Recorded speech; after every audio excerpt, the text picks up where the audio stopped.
Malawi Today. Fundi mimi mfuruguza sita unayosupa pakatipa Donald Trump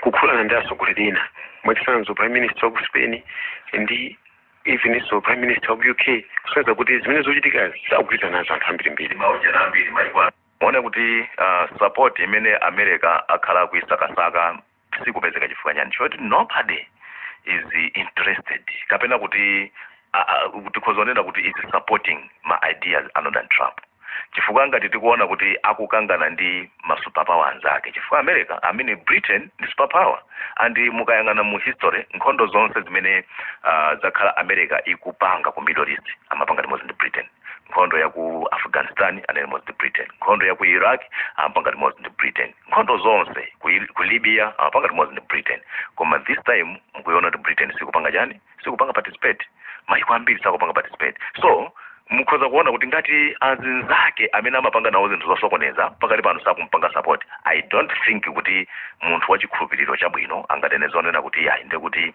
Trump akuchita bwino mena akuombera ku Iraq I don't think so ndekuti ngati anthu amene walipo angodzipanga revise muti kodi akida yawo akuyika pati if it is based on political affiliations fana ngasichi mavuta so kwambiri leo ndaona anthu ena amene anadana nayo kwambiri Irani chifukwa cha zinthu za ndale za politics zimene zimachitika pakati pa maiko Arabs ndiye iwo wanangotenga ko chimenecho ndi amachilowetsa kuti kuchipembedzo pamene mukhoza kuona kuti ngakhale dziko la Saudi Arabia ka dziko la Qatar ndi maiko ena onse amene nkhondo iyi kukhanga kuti ali involved sanafike poyera kunena kuti ifeyo chifukwa choti Irani ikumaombera masaiti ena America m'maiko mwathu ifeyo tindira yoti pangejani tipange retaliate sanafike poyera panga retaliate chifukwa kuiona nkhondo iyi kuti nkhondo iyi Irani siyo lakwa nkhondo iyi yabweretsa nda America andi kuti zolinga zambirimbiri kutsogolo kumwina zimene tizilongosole mu program yathu now tuona kuti pa nkhondo imene si Irani yokhamiri involved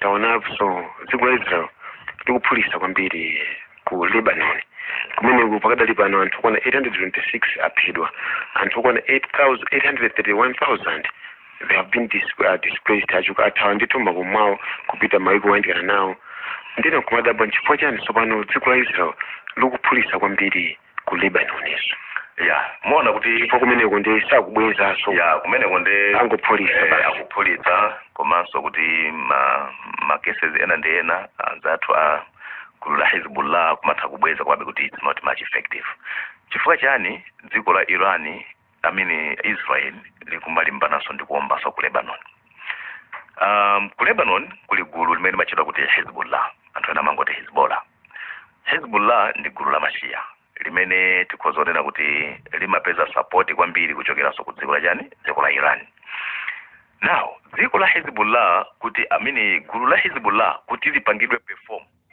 lipangidwe establish ndi chimodzimodzi mmene linapangidwa gulu la Hamas anthu onena kuti dziko la Israeli lakhala likuwapanga kuwalanda malo ku northern kuja kumene kuli malire a Lebanon ndi Israel dera limene machedwa ku city chamati Haifa chifukwa chonena kuti dera limene lija ndi dera lokhalo limene Israel imadalira kumbali ya tourism chifukwa ndi mbali mwa nyanja komanso ndi kumene kuli makampani awo ena amene amapanga mafuta a Israel ndiye kuti iwo amafunitsitsa kuti kumbali ya mekanyoko kukhale kuonena kuti kulibe threat ineliyonse ndiyeno amalowa mu Lebanon muja ndi kumakhala ngati akufuna kumalanda malo nchifukwa gulu la Hezbollah linayambika ndi cholinga chonena kuti apange protect malo awo mbali imeneyo chifukwa muona kuti gulu la Hezbollah likupezeka kwambiri kumalire ndi chani ndi Israel kuja ku southern Israel so anthu awa pofuna kudzipanga defend ndikuti amafunika sota apeze support kuchokera kwa maiko ena amene alamphamvu ndi ana akapeza support kuchokera kuchani ku dziko la Iran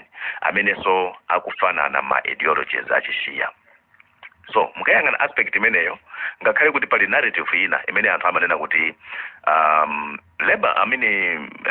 Hezbollah komanso gulu la Houthi limene lili ku Yemen ndi magulu amene dziko la Israeli linayika kuti azikhala ngati kuti dziko la Iran linayika kuti azilimbana ndi Israel kanga kuti awawa ndi ma affiliates a dziko la chani la Iran okay zonse zikhoza zotheka chifukwa ngati Iran ikupanga protect my interest awo fama zoti ndani wankulu kumene kuja ndi ndani ndi Israel. Nde instead of kuti nawonso mbali yonena kuti apange establish mabase awo maiko amene wawo amene azungulira Israel amangopanga magulu amenewa ndi cholinga choti Israel kamakhala isamangoganiza ngati kuti ikhozodzuka lero ndikukayomba Iran azidziwanso zonena kuti pali maiko ena kapena kuti magulu ena amene ali around them. So muona kuti gulu la Hezbollah ndi gulu limene limalandira support komanso ndi anthu amene akufanana muchikhulupiriro ndi Iranians.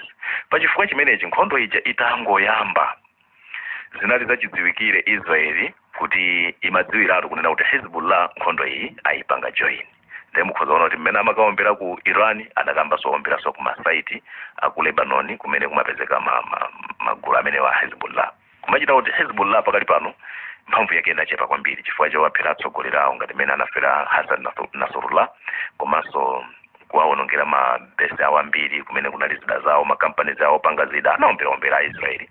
Moti pakali pano chimene akupanga akumangopha anthu amba. Ndiye kuti akaomba ku Beirut basa mupeza kuti aombera hotelo, aombera chipatala, aombera sukulu, aombera malo one kuti anthu amangokhala masewera zimene akupanga ndi zimenezozo. So ndizija zonena kuti Israeli ikufuna point imene ina yoti tilongosole kutsogolo kuti Israeli chimene akufuna ndi yofuna kuti nkhondo iyi ngakhale imene amayamba nkhondo ya ku Gaza amafuna escalate amati kuti ipange escalate.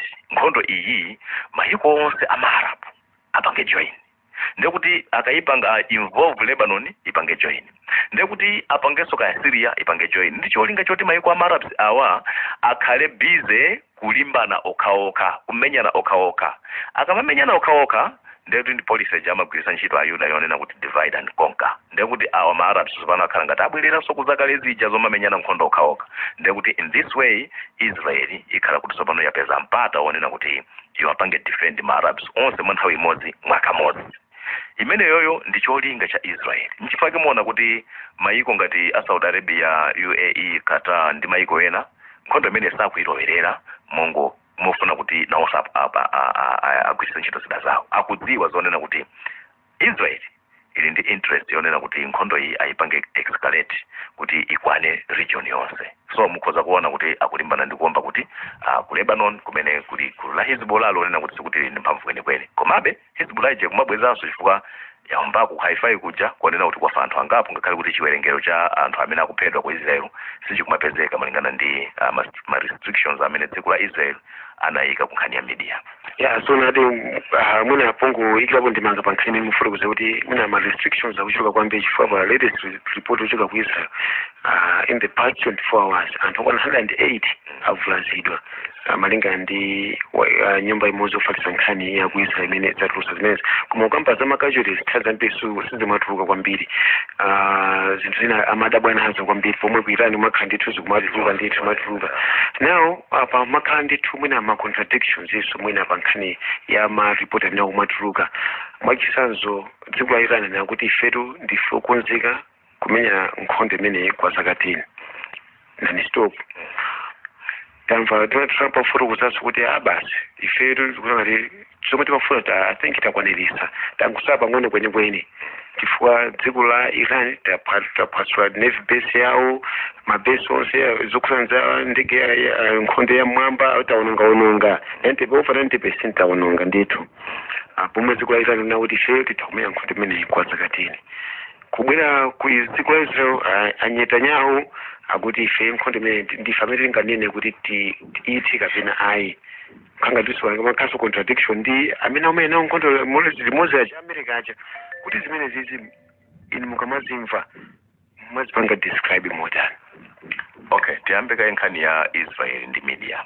Israel anthu samadziwa zonena kuti chabwino ayuda ndi amene akupanga control media pa dziko lonse lapansi. And mufuna kuzi ngokupasaniso point panopa anthu ena kusumira dziko la Israel ma social media influencers komanso ma media publications ena chifukwa cha nkhani yokuti ndi ku Gaza iwo anapasidwa hayara kuti azilemba nkhani zokhuzana kwa panga ngati brainwash anthu kapena kuyirisa dziko la Israel pa nkhani yokuti ndi Palestine ndi amalemba ndithu koma nawo anthu anyasina pasidwe ndalama pasidwa ka $1,000 per post, $1,000 per post. So you can see kuti dziko la Israel ndi media okay pankhondo pali zimene timatina kuti propaganda pankhondo sitingaithawe tilongosola kuti what is propaganda in as far as war principles are concerned. Koma kuti dziko la Israeli kunkhani ya media ndi dziko limodzi limene atola nkhani ku Israeli alibe ufulu ngati mmene amakhalira mayiko ena onse. Komanso ngakhale atakhala ndi ufulu wonena kuti alembe china chilichonse chimene iwo akufuna kuti alembe, komano njira zotulukira zimene alembazo zili controlled ndi Ayuda. Munthu akhoza olemba true story yoona mwina ayiponya pa YouTube, muona kuti pa YouTube paja YouTube is controlled by the Jews, ndiye kuti amayidirita nthawi yomweyo.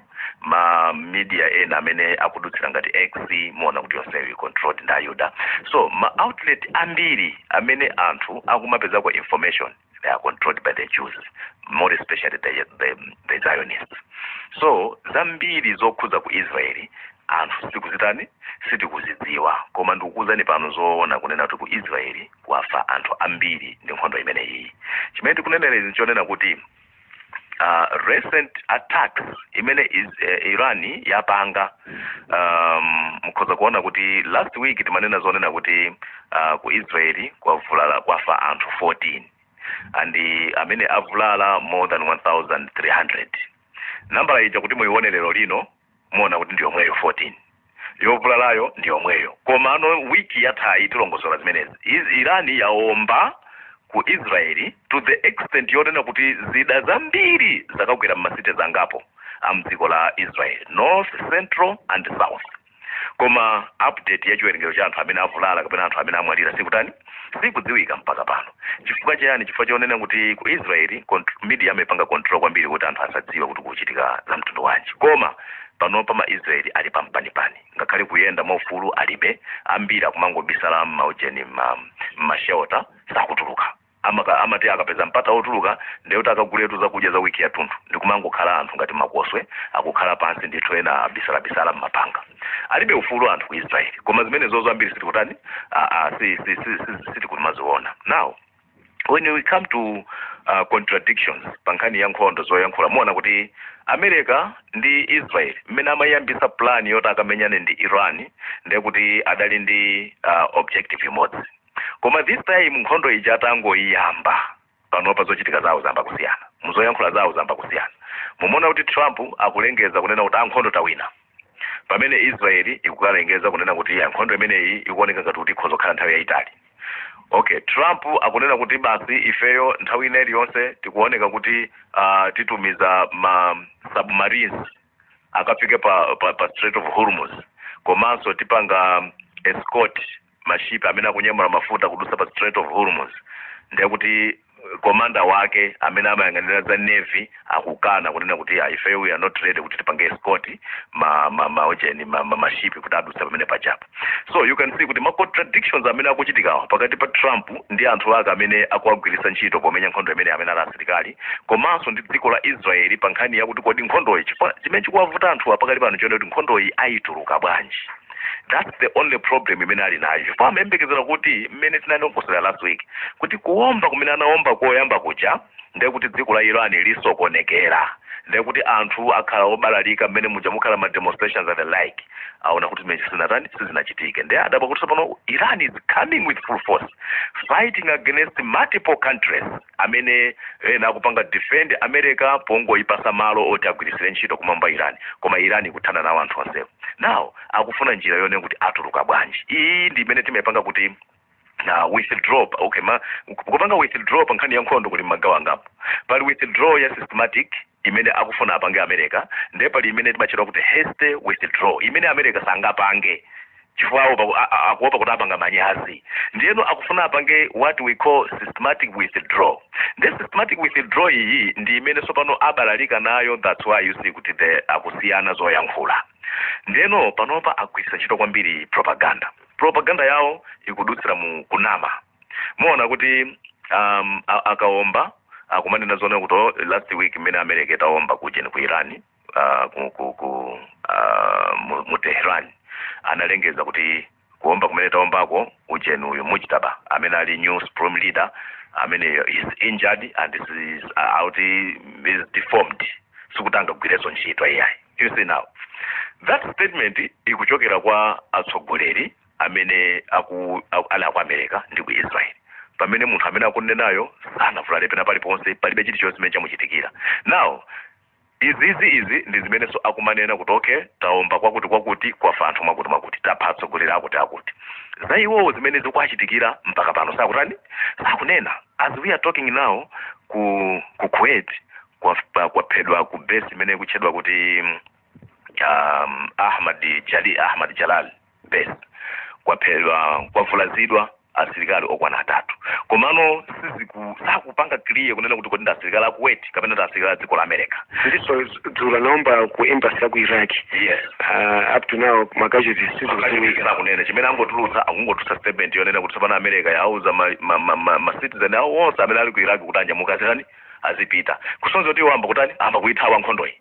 Chimona so usonza kuti plan yawo imene anali nayo pankani ya nkhondo iyi kutani sikugwira yayi. Now they are using propaganda ndicholinga choti asokoneze nonso pano zoyankhula za anthu asokoneze maganizo a anthu koma nkhondo iyi zoona zake nzonena kuti dziko la America ndi dziko la Israeli they did not plan well. Nchifukwa muona kuti ngakhale anthu mu dziko la America ma commentators ambiri akuyidzudzula America kunena kuti nkhondo iyi simenera kuti murani muyambe chifukwa simukwanitsa kuti muyimaliza nkhondo imeneyi komanso mungoononga chuma cha America chimene akunena kuti nchoonongeka kale chimene chaonongeka kale ndiye kuti mukupitiriza kuti mutani muchiononge. So you can see kuti zonse zimene ma contradictions zonse amene akuchitika pakali pano it's because anthu abalalika.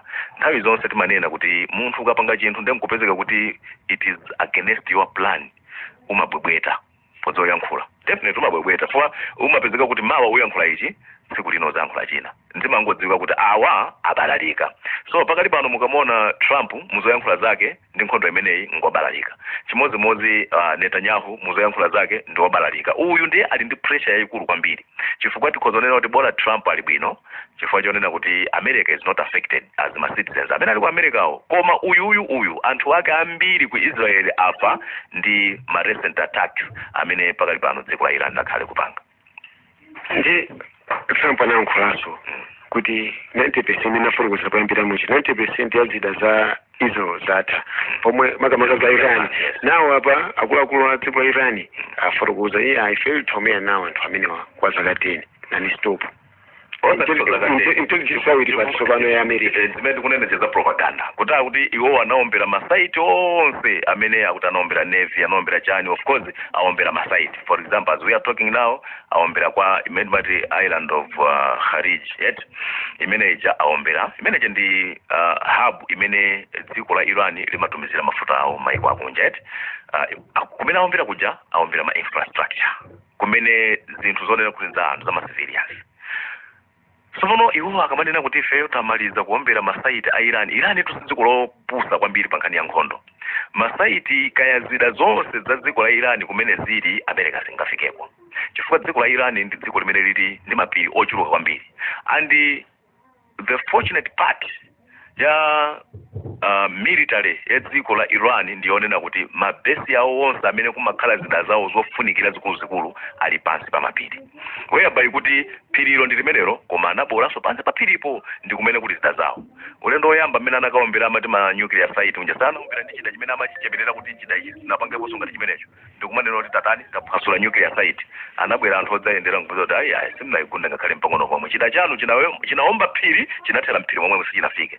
So Iran ili ndi site amene kusungira zida zawo onena kuti America singafike. That's why muona kuti pakali pano America ikumangombera ma civilian chani infrastructures. Now chimene chikuchitika apa iwo aja akamanena kuti Iran yamaliza maojeni yawo sakudziwa system imene Iran imapanga pankhani ya nkhondo iyi. Chimene amapanga Iran for example akamatumiza ma ballistic missile aja amapita ku Israel aja amati air defense system ya Israel Iron Dome imagwira ndikumawakhaja zambiri mama missile amene aja amachedwa kuti ma inet kapena kuti ma blanco ndi zija zimene timanena kuti zophunzitsirana nkhondo kapena kuti okay anthu amene anapitapo ku ntchito ya anaphunzirapo za usilikali akamapanga training ku usilikali samagwiritsa ntchito zipolopolo zenizeni za life amagwiritsa ntchito ma inet kapena kuti ma blanco amene tikunenawo ndiye kuti zimakhala zinthu zonena kuti zimangoomba koma sizingamufulaze munthu pa distance yoyambira 40 meters kupita kutsogolo, koma mwina pa 5 meters zikhoza kufulaza. Now zinthu zidangati zimenezo ma Iranians anali nazo zambirimbiri zijama pangoto akupanga launch missile akupanga chani sizimakhala zenizeni. So Iran zimene imapanga koyambirira kwa nkhondo kuja imatumiza zida zimene zifamba zonena kuti Iron Dome ya ku Israel ikhala busy ndi kuwakhaziti zimene zija. So amati atumiza waves guys thousands of weapons. For example, last 2 weeks imeti kunenayi Iran yatumiza 1350 missiles kukwera ku Israel. Muma missile amenewa ma ballistic missile amenewa muona kuti oyambirirawa amakhala ma blanco kapena kuti ma innet. Ndiyeno the Iron Dome ya Israel imakhala busy ndikumawakhaziti zimene zija. That's why so kuti zimathera mwamba momuja akachiwaka mwamba chione chapulika chimakukhanga chinyenyezi china chake chapulika mwamba moja. Those are blanks, those are ma innet. So zimangofika mwamba ndikuti chi Iron Dome akuchipasa busy yowakha zimene zija. Ikamabwera ovina ndi imene somani kumabwera ndi ma nuclear kapena kuti ma missiles amene ali ma warheads amene ali ndi multiple ena makhala ma twins bombs kapena multiple bombs. Iran yapanga develop that technology kuchokera ku nkhondo zimene apanga mbuyo zija zimene ngati zimene zinachitika mu 2024 mu June 2024-25 June mmene anamba kumenyana muja anaona uto anthu Iron Dome kupanga chonje. This time apanga ma missile amene ali ndi warhead not once. Apazoti chimissile chija chili ndi ma warheads awiri. Ndikamati warheads ndikuti ndi chibomba chachikulu chimene chanyamulidwa pa chimissile. Chimissile utu ndikhozonera ndi chitanki chimakanga zimathankala zimene fete maona zimanyamula mafuta zija zikamayenda mmagalimoto chimeje chimakhala chimodzi. Ndiye kutsogolo kwake kuja kumakhala chi warhead. Ndeno Iran yapanga ma missile amene ali akukhala ndi ma warhead either awiri kapena atatu kapena opitirira apo. Ndiye zimene kumachitika nzonena kuti zima blanco zija zikapita Iron Dome ikakhala busy kugwira zimene zija ndiye kuti zikumabwera zima warhead zisomano zeni za live. Ndiye ngakhale ipezeke kuti Iron Dome yatumiza ujeni yake missile yake yoti ikaphulise chi missile cha Israel chicha chimapanga split into many bombs. Whereby kuti sopano Iron Dome chimakhala exhausted. Sanga kwaniseso kuti agwire chimene chocho andi chimene chija nchinthu chonena kuti chikagwira ntchito nthawi itali chimafoira. Ndiye chifukwa kunena kuti mu Israel mwaombedwa kwambiri last week chiwerengero la Israel mpaka manasa kutani sakubweretsa iyayi. So iwo aja akamanena kuti tamaliza ku Iran kuwauza kuti tili ndi zida zina zimene mpaka pano tinazigwirisa ntchito zimenezo tizigwirisa ntchito kusogoloko. Waisanza baba usiku for the past 24 hours akuti atikwa Iran atumiza ma missile amati ochidwa fata hypersonic okwana 10 kupita ku Israel. Yeah, so you see my hypersonic missile, these are the most advanced missiles zimene amadandaula nazo kwambiri bungwe limene limangana za energy ma atomic bombs amadandaula ma hypersonic. So no, you can say kuti mayiko amene ali ma hypersonic missiles ndiye kuti ndi mayiko North Korea, Japan, North Korea, China ndi Russia. Izi ndizidazopya kwambiri chifukwa pamene zagwera ndizijazonera kuti chikangoti chagwera pansi chakafika pansipo chimatulukanso ndi chimalowa pansi kena kungudzatuluka kupangaso majani kupangaso mabomba ena akuluakulu amene amafalikira mbali. Chikhozo khala chimodzi choti chikagwera pansi chikaphulika pansi pamene chagwerapo ngati sana chiwake ndi chimene sono chikamatuluka chikhozo matuluka ndi ma missile ena kapena kuti mabomba ambiri opitirira 10 amene azipitaso ma radius opitirira almost 200 meters. So zidangati zimene zozo ndizidazopya zonena kuti dziko la Iran limapanga lokha with their own technology. Si makatenga anthu edu kapanga hayo kapanga. They use their own technology ndikupanga zidangati zimene zizi. So akamanena kuti nkhondo imene aujeni Trump kumanamiza anthu kuti ayi Iran taimaliza zida zawo zonse makuti sopano ngati zida zimene zatuluka usikuzi zimenezo zinali pati ngati amanena kuti tamaliza amati almost 90% we have incapacitated kuti the Iran IRG chakuti taipanga incapacitate. They cannot even work, they cannot coordinate. So pano zida zimene zatuluka usiku wathawo zachokera pati. So ndi propaganda imene Trump akupanga chifukwa chonena kuti nkhondo iyi abalalika nayo. Now tikampisa Peter Strait of Hormuz yomwe pomwe kwavuta kwambiri. Taona mbuyomu chifukwa zuwa Trump ayankhula ndithu pa kudzera pa social media page yawo ya pa Truth Social yomwe ndi dziko la America yankhulapo zokusana zimene zifutukuza kusogolo. Koma tinaonapo mbuyomu akunena kuti kudzera mwanduna yawo kuti tikutumiza asilikali makamaso asilikali apa nyanja kuti akateteze pamenepa kuti masitima azidusa pamenepa pabwino pasakhalanso kusokonezedwa. Koma mpaka pano sizinatheke pakuti panopa sitima zokwana 16 zomwe adziko airana kuti sitima zimenezi ndi zochokera m'mayiko amene ali adani adziko la Iran aziphulisa sizinadusa pamenepo zaponyedwa mabomba. Nawo Trump dzuwa afotokoza kuti panopa tsopano tikufuna mayiko ena atithandize mayiko amene amapindula kwambiri ndi mpita umenewo atchula mayiko ngati South Korea, mayiko ngati UK kuti awathandize. Zinthu izi zikutanthauza bwanji kwa superpower kuti superpower uja afuna kuthandizidwa akufuna chithandizo. Mmene nkhondo imamba kumene I think tinawunikira zonena kuti ngati pali leverage imene Iran ili nayo kuti dziko lapansi lisokonekere kuti nkhondo yonseyo ioneke ngati kuti ndi third world war ndi Strait of Hormuz. Chifukwa muona kuti almost 50% ya mafuta ndi gas wa dziko lapansi amadusa pamene. So that ujeni mpata umene uja ukupangidwa manage kaya control ndi chani ndi Iran.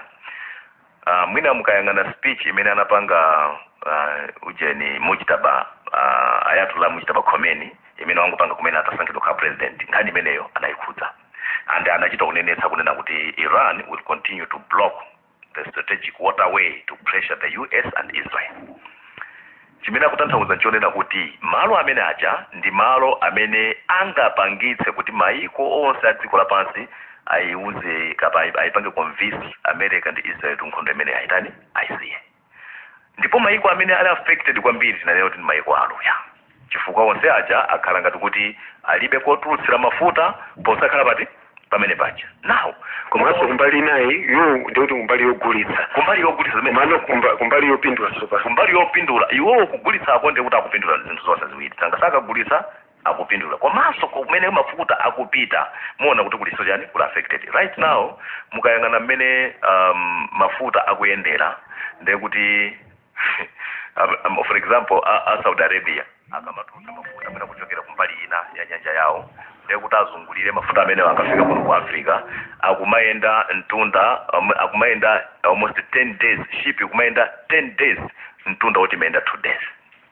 Mafuta amene okutanya muke akagwiritsa ntchito ka chimbo chabwino mwachiduti kuti apite ku America chifukwa dziko litikaiona nyanja yonse sikuti modutsika yayi pali madera ena zoti kumene kumasima akulu sangadutse. Titenge mwachitsanzo ku Indonesia pali ndi nyanja yone kuti ndi zilumba zambiri zomakona 3000 chakuti kumene kumashipi sangadutse. Ndiye kuti amasankhabe kumene kuti koti kukhoza kudutsika. Ndiye kuti kumene kungadutsika anthu ndiye kuti adutse Indian Ocean akazungulire ku South Africa akakumane ndi chani ndi Atlantic Ocean kuti akazungulira akafike ndi mafuta ku America. Ndiye kuti mukhozaona kuti distance imene angayende apa ndi distance yayikulu kwambiri. Mafuta kuti akafika pa Cape of Good Hope ku South Africa kuzungulira chosechichi ndi mtunda wautali. So apa ndiye kuti mayiko ambiri akhala pa pressure. Now pressure imene iyi ndi imene pangisa dziko la Iran ndi dziko la Israel ndi America kuti mwina nkhondo yaitani ayituluke. Nchifukwa chake mukuona kuti pakali pano uyu Trump wayamba kupempha anthu kunena kuti ayi nkhondo inditani mundithandize tipange protect chani apa. Poyamba paja amanena kuti masitima amene akufuna kudutsa pa Strait of Hormuz ifeyo Navy ya America iwapanga escort tiwaperekeza. Nobody came including the German iwo amapanga amakamera zimene ndi Germany ndi masitima awo kumene kujambiri mbiri.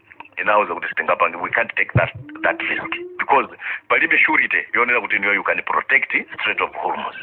Chimodzimodzi mayiko amene akupindula kuchokera ku mpata umene uja ndiye kuli mayiko 4 amene akupindula kwambiri amene pakali pano kuzokhala affected kwambiri ndiye ndi dziko la China, North Korea, Japan ndi India. So zimene yapanga Iran chifukwa chonena kuti maiko awa ndi ma allies a dziko la Iran sitima zawo sakuzombera. For example, I think last 3 days stima ya ship ya India ya ku India imene inanyamula mafuta yadutsa pamene paja. Iran sinaombere because India ndi ally wendani wa Iran. Koma pali stima ine imene inali ndi ujeni ya Bangkok ndi ya ku Thailand koma inanyamula mafuta otapita ku Israel. Iran yaomba mpaka pano it is sinking. So alibe surety yone kuti they can protect the Strait of Hormuz. Ndiye kuti chifanya chimene chocho ndi chifukwa chopanda pakati pana kufuna chithandizo kuchokera ku mayiko ena. So mayiko amene akufuna chithandizo ndi mayiko onena kuti nawonso ndi ma allies a dziko la Iran. Komanso mukayionetsa nkhondo yonseyo mayiko onse they are not interested kuti nkhondo yayipange join. Chifukwa kudziwa consequences a nkhondo imeneyi kuti nkhondo iyi ngakhale atapanga bwanji. Iran ndi dziko limene one of the superpowers amene sanapangidwe recognize ndi mayiko America koma dziko Iran ndi dziko loti ndi superpower. Anthu wanso akudziwa zonena kuti nkhondo ikungoti ayiroverere mmene akupangira Trump kuti join me. Ma president ambiri amudza kuti Trump ndi wamisala. Ndiye akamutengera misala yake ndikuti third world war ichekhozo yambadi chifukwa zikhala zijazonena kuti ku Middle East kwangoti kwasokonekera pali ponse paombedwe ndikuti dziko likhala pa crisis. Chifukwa kumene kuli gas ndi ku Middle East, kumene kuli mafuta ndi ku Middle East. Mukhoza kuona kuti pakali pano apanga ujeni akuti pali International Energy Agency imene imayang'anira za mafuta kwambiri akuti apanga release last time metimaona amati apanga release 5,000 barrels. I don't know if it's 5 million or 5,000 barrels amene anali ku reserve mafuta amene amasunga ku reserve. Mafuta awa amayenera kuti agwiritsidwe ntchito pa emergency yayikulu kuti mwachitsanzo titaona kuti mmene kunalili za corona zija zimene zinapanga affect dziko lonse lapansi ndiye zikhale zonena kuti zachitika kuti functionality ya ma refinery opanga mafuta kulibe ndiye kuti mmene amapanga release mafuta. I think mukukumbukira kuti anapanganso zimene nthawi ya corona mpaka mafuta anachipa kwambiri ku Malawi kuno timagula mafuta mtengo ochipa anapanga release ndi anthu amene aja. Now this time bungwe limene limene makhala ndi ma reserve amafuta lapanganso release mafuta amene. So that is the pressure that they are facing now. If ku America mafuta nakwera ya ndi anthu amadandaula kwambiri kuti nkhondo imeneyi ikuti ulongira economy kwapezeka kuti nawonso apanga approach yomwe yotusa kuma reserve kuchipisa sentendere mafuta. You see now. So pano zimene zizi ndi zimene zikunena kuti now there is international pressure.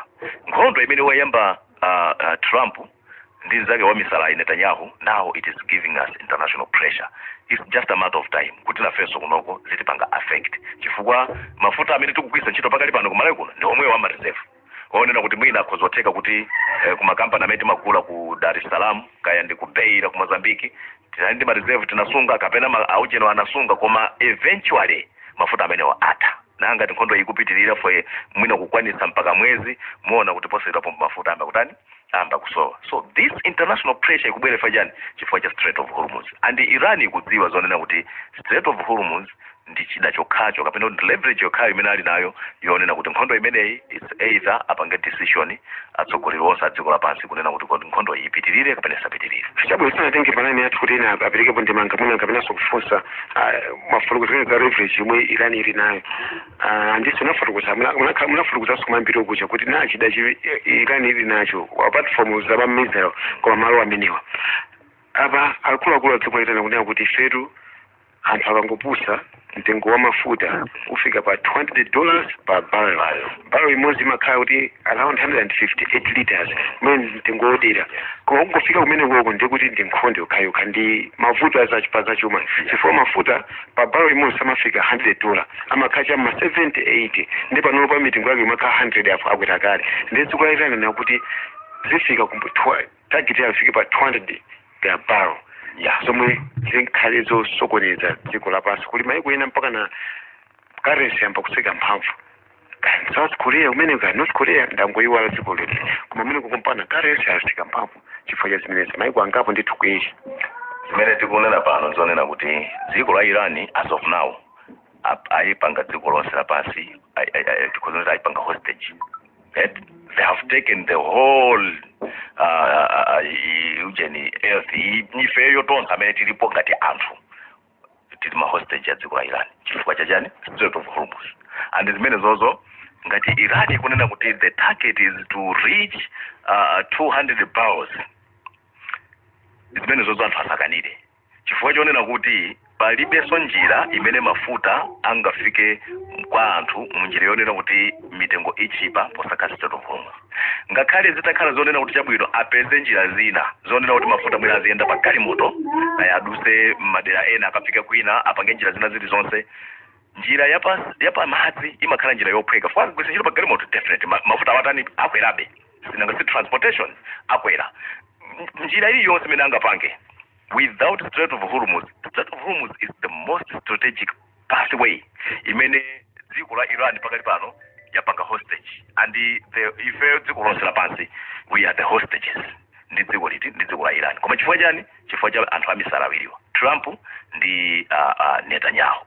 So zimene akuyankhula apazi zikhoza kuwonjezerekanso kwambiri mwinaso kuposa 200 imene kunenedwayi kufika worse than that. Iran ikapitiliza zomaomba ma companies amene akupanga mafuta amene ali ku Gulf amene amapangidwa manage ndi America. Aomba ku UAE. Yeah, you can see now proof China. Kuli refinery depot imene imapanga mafuta imene muli ma shares ama Ayuda ndi ma Americans and mamaka dziko limene lione kulifunika kwambiri ndi dziko la United Arab Emirates. Chifukwa dziko la United Arab Emirates imene jatu half anthu ambiri samaziwa. Dziko limene lija aine yake aluyaja half the other part they are the Jews. Ndamene ali ndi ma companies kumene kuchosa ndi masewera. Mchifake timanena kuti ukapita ku Dubai, kuti ukafika mu Dubai mu ndi chimozimozi ukafika mu New York. Suona kusiyana kwena kuli konse. Even in language, sikuliso Arabic language imayankhulidwa apo ndi apo anthu akuyankhula macha English kwambiri. Chifukwa town ija inangokhala ngati kuti Ayuda anabwera kamanga town muchani mu United Arab Emirates. Ndeno Iran ikamafuna kupanga attack kwambiri muona kuti ikulimbikira kupanga attack ma companies amene ali ku Dubai kapena kuti amene ali ku United Arab Emirates. Chifukwa ma companies aja ambiri nda Ayuda ndi ma Americans. Ndeno muzono America kapena Israel ikangomba infrastructure ina yake ku Iran kumakabwezera ma infrastructures amene ali ku United Arab Emirates. Now zimene zizi zikapitirira kuti Iran ipitirize kuomba ma companies amene akupanga mafuta ngati ku United Arab Emirates komanso ku Oman kumene kukupezeka kuti kuli ma Americans ambiri amene anapanga oni ma companies amafuta ndiye kuti this will be waste chifukwa kuti mafuta onse adziko lapansi ukhala utsi okhaokha. Chabwino ngati mwangu tsego mene wairi sana mukumvera ndi program ya Islamic Talk kufika kuchokera kuno ku Radio Islam ndipo tukupasani update kusana ndi nkhondo imwe kumenyedwa pakadali pano pakati pa maiko awiri maiko a America komanso Israel ndi dziko la Iran. 0885257918 awa afuna apereke nawo ndi manga. Hello takwanja ndikudziweni masika makanjito korazi atusogamene undito tiyankhuleni iya inkhani kumveka shepe na utama samene popo komano nembetsango ndi Islamu maike kumbuyo maiko amakafenga amene wawa kuleka ayangane kuleka razo kwa kuti munthu Islamu kuye kumbuyo maiko akalala amene kali maiko amene wawa kwa mutu chofoka litu komano konsetsa kuna mona ntima ndito vazikangipa 70% kipase ilaniyo Pwaka unikabisha mina mwile mwaka Tulanga shao, mwile kafuna Tene pega Ndiyapa angu panga angu kubule kise jose Kwa manu Pagao tika uniketa 20% Tipa helani yengi Salamu alaikum Wa mstanga tukoza kwa mbili kamba kutimbira tuoneso enaba 0885257918 kabina bazo 993339 ngati mwendi funso kabina ndimanga mukhonza nditu kuimba pa nambala zathu zimenezo padali pano nditu malaini yathu tatsegula. Hello.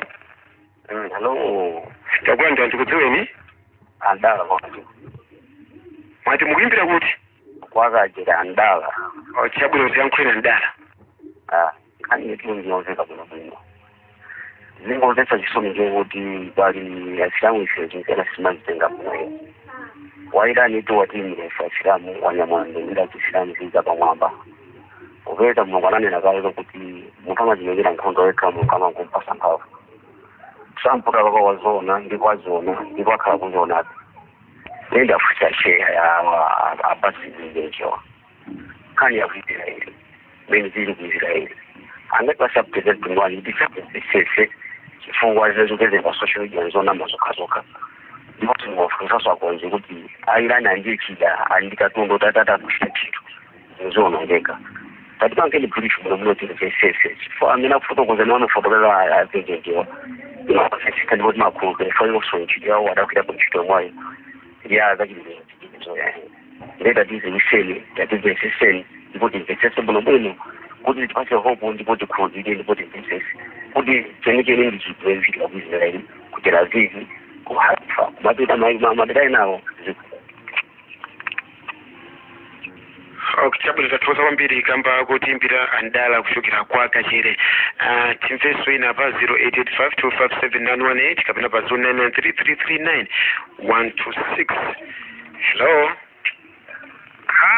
takulanda ndikudziweni ati kamalanga kapata umachinga chewa chimwe tranquil achifuna kuti basi nengo ikende manga kapena kuso kodi zizinto atike kuti liko yumozi kabla mwe mage kapena libebeze ndimene tuchitika ndiweteke pamene popo ametenga kutiketi fa Malawi kamba kama transport kunoko kamba kama futa kuti kunoko Afrika po bwanji ndiye kuti maiko achizatu waolemeo ukuhojita bwino kodi sikataye kuti koziko limozi kuti libebeze kuti basi ndiyimikepo pa basi kono ndimafuna kuti ndipe popo kapo samara ipo wasathokoza kwambiri kamba kutimbira tionenso ina pakenako tapatsire shewa kuti apange respond komanso tione mbali ina programu pamene tikupita kumapeto hello takulanda ndikudziweni ine pasho semngondolo kuno kumalindi kumango chabwino tiyankhuleni ineyo ndimangofuna kupempha salamu anzanga kuti mmene zokhala zinthu muteni tikhale gulu zimopemphera kuti zokulailani tikhale lotetezeka payeno kuti tumaona ma social media mu kapa Facebook anthu ambiri kumakhala kulankhula kuti nyoza ife asilamu kuti tikukonjesani kumatinyoza ndezi mapezeka kuti pakati pathu tumakhabe kugema ayi amene umasiya chani koma tisaiwali kuti zina la Islamu tivaratose ndeto makhabe kumanyozedwa ndeto mapezeka kuti ndena kumakhala akumana bwino kuti makuti zimezo zo amene ndimasiya kuti bwino azikhetwa ndimaona bengati kuti akusizo kudani sizo kuyenda ayi komanso mafuna balinde Islamu azanga kuti tisadandaule pa zomwe Israeli kupanga kuti kuseka malo pemphera kuti anthu asapite monga ku Jerusalemu izi zomwe zimachitika ngakhale nthawi ya mbuyo ngakhale nthawi ya mtumiki ngakhale nthawi ya ujena muluda jana amakhala kulembana ndi Islamu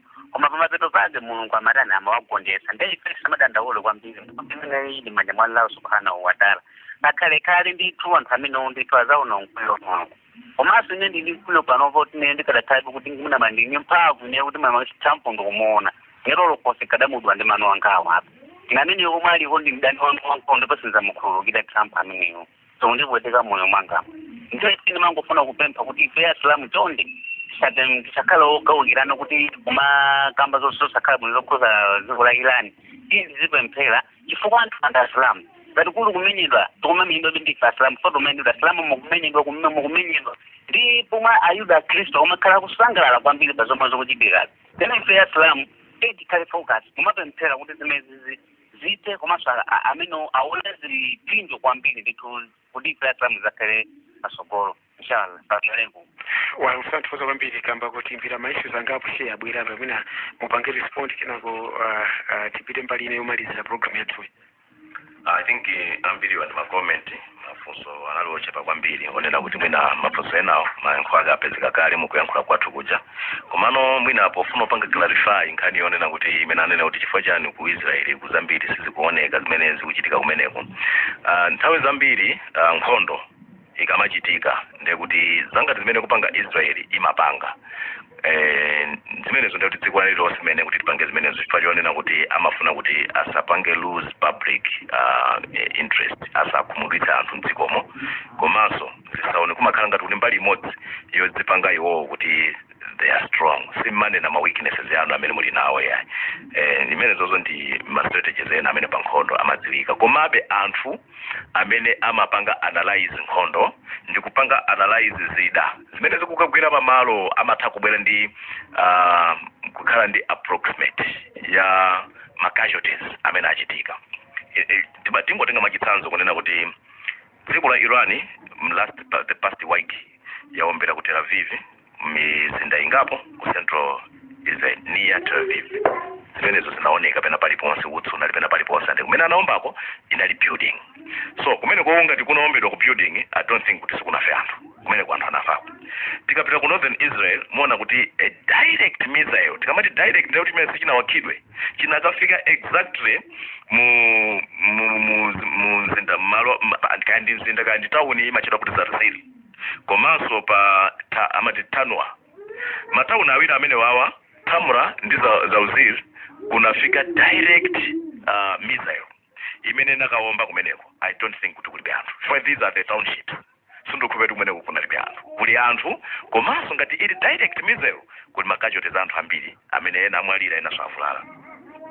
Mukayang'ananso mu Israel momwemo mu Tel Aviv momwemo manyumba okhala anthu ngati ku amati Hashoroni Neibraki ku Haifa kose kuja kunagwera so missiles. Awa ndi malo amene kumakhala anthu koma chiwerengero cha anthu amene amwalira kapena ovulala sikutani sichikudziwika chifukwa Israel kuchinga koma chifukwa chonena kuti anthu akuona kuti kwagwera zida. People can estimate kutenga nambala ya anthu amene amakhala ndi pamene pagwera chidapo ziwerengero zake akuzidziwa ine yake kumasangatani sanganene.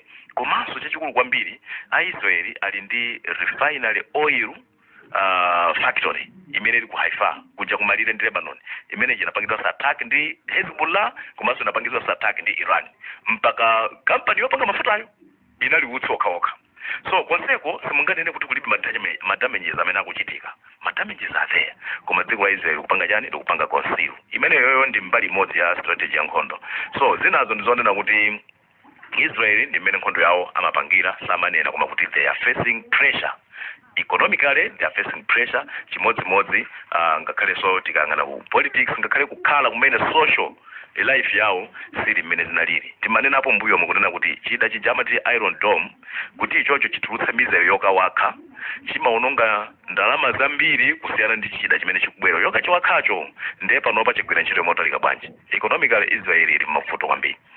Now amene mafulukuzamo zandikumbusaso nkhani imodzi strategy yaka miyedu nkhondo ndikuona kuti pakusiyana kwambiri tinaona maiko a America ndi Israel kuumbira pa skulu komanso kuponyanso mabomba mademomwe muli ma civilians pomwe Israel kuona Israel makamaka Irani yopanga zimenezi.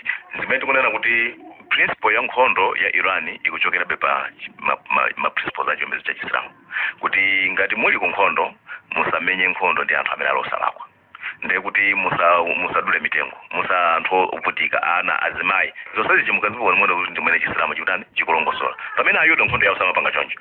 Zimene akupanga pano a Israeli ndi America is the same way imene apangira ku Gaza palibe chimene chikusiyana. Iwo aja akufuna kumaliza mtundu wa anthu andi chimene mukaona kuti why ana first strike imene anapanga inali yoka mupha mtsogoleri wa dziko ndi ukaombera ku skulu ya ana atsikana anaonena kuti amakhala ku skulu umene kwako palibe mwana amene apitirira zaka 10 amene zaka 20 ndi ana amene ali ama ages between 15 and 20 kupha kumene kuja ana 150 chakuti 156 ana amene anaphedwa kumene kuja. Now izi timeendera kuti ifeyo tione kalata yochokera ku United Nations Security Council without even kudikira kuti dziko lina lake litanise meeting amene kuti atulutse that kalata koma palibe chilichonse chimene kutani chikuyankhulidwa ndi a United Nations omwewo palibe chilichonse chimene anayankhula. So you can see kuti nkhondo iyi yomafuna kuti azipha anthu ana osalakwa ndi nkhondo imene ili ya uchigawenga kotero kuti anthu amene akumati ife tikusupporta Trump tikusupporta America kuti amalize Shia. Iweyo can you be happy kumuona mwana wang'ono wa zaka 15 mtsikana ali mkalasi ndikubwera munthu kudzamuombera ndikufera momwe? Can you be happy? Ineyo ndikunena kuti ngati alipo msilamu kaya ndi shehe fatu waona mashehe na ndithu ali ma social media akuti aya amalizeni mashia ngati iweyo kuti ndiwe shehe kaya ndiwe msilamu ndewe ukusangalala kuti Irani amene Israel America inakaombera sukulu ya ana achishia ndikuwapha ana 156. If you are a real sheikh, question your akida yako ndio sokonekera ndekuti you can be a sheikh but a Jew kapena ngoti a Zionist. You can be a sheikh but a Zionist if you are supporting zimene America yapanga kukaombera sukulu ya ana nkupa ana kumene kuja nkunena kuti achita bwino nkumombera manja mpaka kulemba pa social media ena mpaka kuyika ma status koma akuti ndi mashehe. Look at that. Zimene zikungosonyeza kuti dini tikamayiphunzira zimafunika pe kuti tiziphunzira mopitiriza. Chifukwa alipo wena amene adakangophunzira kuti o mashiya ndi adani a Chisilamu adangolekeza pati pomwepo. Koma kuti kusukulu kuja mmene timaphunzira ndithu kudali ma subject ambiri amene timaphunzira kumene kuja. Andi ma subject ambirimu ndi mmene matipasa sono maganizo oganiza sono mozama kuti kodi ineyo ngati ndili shekhe ndingayankhuleko pa nkhani ya zandale ndingayankhuleko pa nkhani ya zankhondo ngati sukudziwa china chilichonse mbali imeneyo, you better stay up. Remain quiet. Better for you. Listen, Trump yankhulazulo kwa mema mayikwena kuti nditu tithandizane kuteteza mpaka mpita wamenewo mafuta zidusa bwinobwino katundu alisa zidusa bwinobwino. Potenga zimenezi ndisomo zakhala zikuchitika masiku angapo apitawa. Tsogola nkhondo imene tikupita kuti tsopano mwina pamene tikupita kumapeto tsopano kwa program yathu tisogolo chake ndiyo muchiona bwanji pa zomwe zikuyankhulidwa pa zomwe zachitika for the past 24 hours. Mukayiona nkhondo iyi kumene ikupita koyambirira kuja America ndi Israel anayamba kupanga target atsogoleri a dziko la Iran komanso ena mwa masaiti a dziko la Iran imene inali strategy ya nkhondo yovomerezeka. Now kumene akupita pakali pano mukhoza kuona kuti tsopano ayamba kuombera ndikhozolera ma infrastructures, masukulu, zipatala, maground omenyera mpira. Zimene zizi zimasonyeza desperation. Anthuwa abalalika cholinga chimene amafuna cha nkhondo sichikuteka. Komanso china chimene akuchiona mmene muchionera kuti mayiko amene amayembekeza kuti awathandiza sana wathandize including Britain kumene imene inachita kukana kuti zimene sitipanga. Germany inangowauza zonena kuti mugwiritsa ntchito mabase athu only for defense not for attack. Kwa Iran inene kuti kuli konse kumene kuchekerera chida choti chikutipanga attack iti kumwe kuti titande tiwombako. So mukhoza kuona kuti chifukwa chonena kuti tsopano zimene amayembekezera a Trump ndani Netanyahu si zimene zikuchitika pakali pano. Now they are desperate. Akufuna kuti nkhondo ayituluke. Koma ayituluka bwanji ndi pamene tsopano pakuwavuta kuti nkhondo ayituluka bwanji. Nchifukwa kumema anthu ena kuti tatiyeni mutithandize nkhondo. Ndiye kumene akulowera ku Strait of Hormuz. Fana ngasaku za Strait of Hormuz ndi concern ya dziko lonse. Kuti tithandizane kupanga chani tipange protect Strait of Hormuz. Ndiye mayiko awasakupanga be respond. Iwo chimene akungofuna nchionera kuti mayiko ambiri akabwera nkunoto let's join hands tilimbane ndi Iran kupanga protect Strait of Hormuz, but palibe surety. Chifukwa pa Strait of Hormuz ipo ndi pamadzi. Andi pamadzipo iwo akamafuna kuwomba they will come from where? Funso ndi limene lolo. Ngati awombe kuchokera mabase awo mayiko osiyana-siyanawo mabase awo amene ayika mayiko Arabs, Iran ibweza mayiko amenewo. So who is going to suffer? Arabs yo na amene they are going to suffer. Now suffering ya Arabs ikupanga affect mafuta. Ndiye kuti sakusolva china chilichonse. Mwachidule nkhondo iyi zimene akuyembekezera kapena zimene akufuna a dziko la America apeze mediator onena kuti abwere akhale pakati kwa uzoti nkhondo tisiye. Koma chimene chikuchitika pakati pano mukachiona akupanga manyazi kuti apanga withdraw bwanji nkhondo imene ikuwavuta. Chabwino kuthandire kuita nawo chithandizo kusonyeza kuti mphamvu zikuchepa sono dziko la America. Definitely mphamvu zikuchepa kuti mesada nengu kuti akuonjezera chiwerengero cha troops okwana 2000 kuti apite kuchani apite ku Arab Gulf right kwa Arab Sea kuti akakhale mu chistima chawo cha kumadzi chicha. Ananena zimenezo last 2 weeks pano chiwerengero sichinafike. And even anthu they are questioning kuti how. Koma akupanga support gula chani la ku Iraq la maketi. Akupanga support gula maketi limene pakati pano Iran yamaliza onseachi. Now ngati mukuona kuti dziko la America likusanzika kuthawa ku Iraq ndikumanena kuti ma citizen wonse amene ali mu dziko la Iraq ma Americans anyamuka azipita kwawo ku America kusonza nkhondo yakuitani akuithawa. So ngati awawo akuthawa, what else do you expect? Before withdraw ya nkhondo asilikali ndi amene ali kumadzi aja America. Ena amene anali mabase aja ndi amene athawathawaja. Ena aphedwako. So withdraw ndi imene yoyo. America ndi Israel nkhondo yakufuna kuituluka. Koma akusowa ayituluka bwanji. Nchifukwa kumemera anthu ena kuti akhale ngati ayijoyina awasire ena ake nkhondo. Chabwino pomaliza shehe malinga ndi nthawi tsogola uso papa wa America tikhamutane malinga ndi nkhondo imene yapangire ikukhaliramo ndi kwina kuso usogolo kumene ziyendera ikhamutane ndifua mwafurukuza apa kuti zoita misachithandizo kwa mayiko ena ndi nkhondo zomwe zinakhalira mbuyo mu nkhondo ya ku Libya nkhondo ya ku Iraq ndi madera ena ku Afghanistan makhala alipo gulu koma palipo khande kusogola usula pawo chifukwa ndi dziko lomwe limanena kuti ife ndi amene timapulisa chitetezo amati ndi polisi ya dziko lapansi. Now I think tikangana tsogolo la dziko la America pa nkhani ya ujeni yawo because tingane ndi claim koma ndi mmene alili ngati super power. I think apa pande kuti anthu awaona kuti anthuwa amatinamiza chifukwa chonena kuti ngati ali super power chifukwa chiyani akuitana anthu ena chifukwa chiyani akupanga propaganda kumamwelesa zinthu zimene zizonama background chifukwa chiyani iwo ngati super power America ndi super power Israel ndi super power maiko awiri amene wawawo akulephera kuyimaliza dziko limodzi mpaka panopa it's 15 days. Zimenezo zangu waonetseranso poyera sopano kunena kuti anthu adziwe zonena kuti America zambiri imakhala propaganda. They are not superpowers onena kuti angasokoneze dziko lililonse because this is Iran. Zimene zikungosonyezeratu kuti kumene akupitako kumene ikupita tsogolo la dziko la America as a superpower ikupita kupanga decline. Nangasi anthu awayesa anthu awaona amene alili and amene ali ndi phunziro lalikulu kwambiri ndi maiko Arabs chifukwa mmene America imapita kukanyengerera ku maiko Arabs kuti tike mabesi athu muno ankawanamiza kunena kuti mabesi iwa agwiraso ntchito yokuteteza inuyo. Now this time aona zonena kuti mabesi ache sakuwateteza iwo Iran ikaomba zida zikumakafika m'maiko amenewa mmene zilili bwinobwino zokhala zimene zikutetezedwa mwina nzopita ku mabesi awo koma kwina kulikonse sizikutetezedwa. So chifukwa cha chimene chocho ndiyo kuti maiko Arabs pakali pano amuzindikira kuti America iyi amatinamiza si munthu one anabwera kuno kuti adzatipeteze koma anabwera kuno kuti adzangotigwirisa ntchito. Pomponso timafuna tingowunikira anthu amene akunena kuti Iran ikuomba maiko achisilamu anzawo kama neighbors anzawo. Tinanena last week timanena kuti pa nkhondo zimenezozo it's inevitable zikuyenera kuchitika ndithu ndimene makhalira nkhondo. Ndi chimodzimodzi kuti inuyo neighbor wanu amene mukhala naye nyumba watenga munthu amene wali nyumba mwakemo ndiye akugenda nyumba yanu kaya ndi mwana wa legeni kaya ndi chani kodi inuyo mukafuna kubweza mwana wa legeni mugenda kuti mesa mugenda mnyumba amene mwabisala munthuyo. So zimenezo zimene pakali pano Iran ikupanga pa nkhani ya nkhondo apa palibe vuto for there is no way Iran imene nganene kuti ineyo basi popeza kuti wombayo wachokera ku Saudi Arabia ndiye ineyo basi sindibweza for Saudi Arabia ndi neighbor wanga akupanga chani amene akuomba sewa anthu ambiri mbiro ndiye kuti uyu abwezaso chimodzimodzi.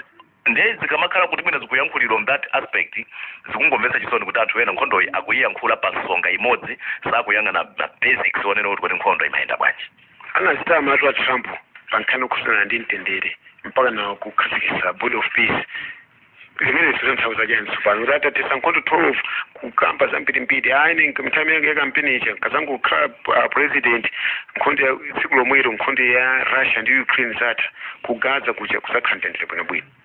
Ndiye kuti anthu amene pakali pano akhalapo dziko lapansi ndikuona ma president amene aku America onse ayikira umboni kuti Trump ndi wamisala chifukwa anabwera ndi maganizo oti akubweretsa mtendere board of peace amati and board of peace amanena kuti iyang'anira mtendere ku Middle East konse not only ujeni ku Gaza koma Middle East onse.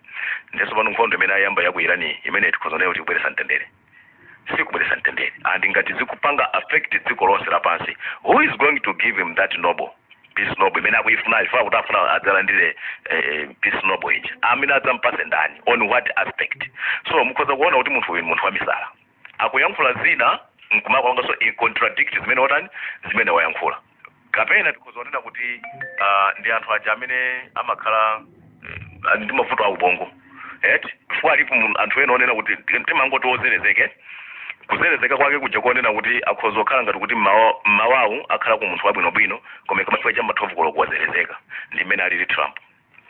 Sono ena amanena kuti dziko la Russia ndi China lukhanga maiko amene okhanga tapeka zida ku dziko la Iran chini directly no koma intelligence and technology yes zimene zikuchitika pakali pano. You can see kuti nkhondo ikamachitika anthu amapanga develop ma technology within the war mmene kuchitikira mucha.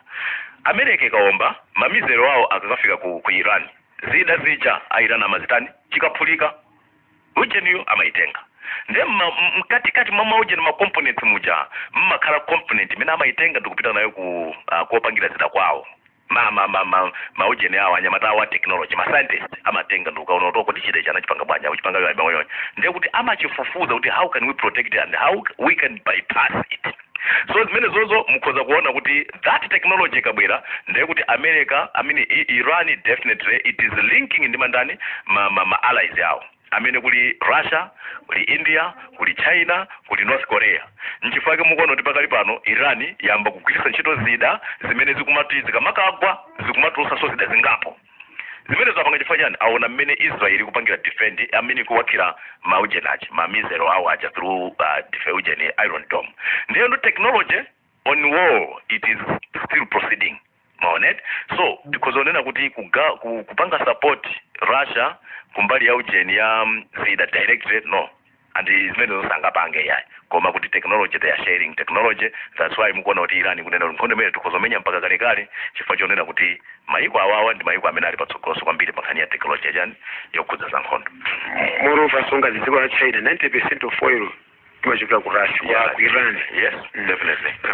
Komanso muona kuti kumapeto kwake pa nkhondo iyi Russia ikupindula chifukwa chonena kuti pakali pano gasi sakuchoka ku gafu ndiye kuti mayiko aku Europe ajamina anayika masanctions Russia ajosa kale masanctions achopano Russia yambogulisa mafuta ndi gasi ku mayiko aku Europe.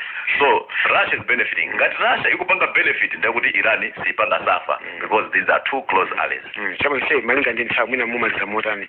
I think kumaliza kweni kusakhala tazia mfula kale koma kuti tingopangana advice as ngati mena anayankhulira brother ena achionena kuti nthawi iyi nditayone kuti asilamu tipange chinthu chimodzi. Whether you say Mashia Sasilamu kaya whatsoever you can say it, anthu amene mukulimbana nawo ajati maretu makairul makuzube alaihim wala dhalina anthu awiriwa awa amakuona nino yonse ngati chinthu chimodzi. They don't separate kuti iwe ndiwe Mshia, iwe ndiwe Msuni, iwe ndiwe Mkadiria, iwe ndiwe Msukuti. They say these are Muslims. Nkhondo imene America Israel akupanga pa Iran, they are not doing that war on Iran as a Shia. They are doing that war on Iran as a Muslim country. Chifukwa chilo kuti Islamic Republic of Iran. Ndende mafuna kuti ifeyo ma-Islamu makamaka amene timatha kuyankhula ndi kulemba zolemba zambiri mbiri. Ndani wanuyo akukuona ni nonse kuti muli mu boy mozi. Muli pa chipande chimodzi, muli mu mphika umodzi. Iyeyo sakusiyanitsa kuti ndinu ndani. Iye akungonena kuti anthu ndi Asilamu. So ndimaona ngati kuti zikalakhala bwino akadangochivomera kunena kuti awa ndasilamu anzathu tikusiyana nawo ma ideologies and kumalizika kwa Mashia sizikutanthauza kuti Chisilamu chiyenda bwino. Chisilamu chizakhalapo mpaka kalekale. Allah subhanahu wa ta'ala ni kuti inna nahnu nazzalna dhikra wa inna lahu lahafizun. Allah subhanahu wa ta'ala Chisilamu chinda amene amachiteteza. Sizikutanthauza kuti Mashia akuononga akida yanu kunena kuti Chisilamu chionongeka chikhala cha Mashia zimene zonse zingatheke. Chisilamu it will still prosper. Chimene tikunena pano tikunena sanctity of life ndi mdani the common enemy that we have amene amalimbana ndi Asilamu kwina kulikonse kumene iwe uli. Chabwino ndima amene utafika ndithu kumapeto kwa program yathu ya Islamic High Talk pano pa Radio Islam yomwe timawunikira naso pa nkhondo yomwe kuchitika pakati pa mayiko awiri America, Israel komanso ndi Iran. Timafuna kuti zopasana update kuti muzidziwa kuti zinthu zikuyenda motani chifukwa chokuti nkhondo imeneyi ikutikhuza munjira zingapo ndithu ngati ife anthu komanso ngati ife achipembedzo. Ndiye tikuyamikeni kwambiri kuti tinali limodzi mu program imeneyi pano pa Radio Islam kuphunzitsa anthu ndo amalawi zakumanezo sabata mawa Mulungu akalola tizamvetsa program yathu kutsatira pano pa Radio Islam kuphunzitsa anthu ndo amalawi. Wassalamu alaikum warahmatullahi wabarakatuh.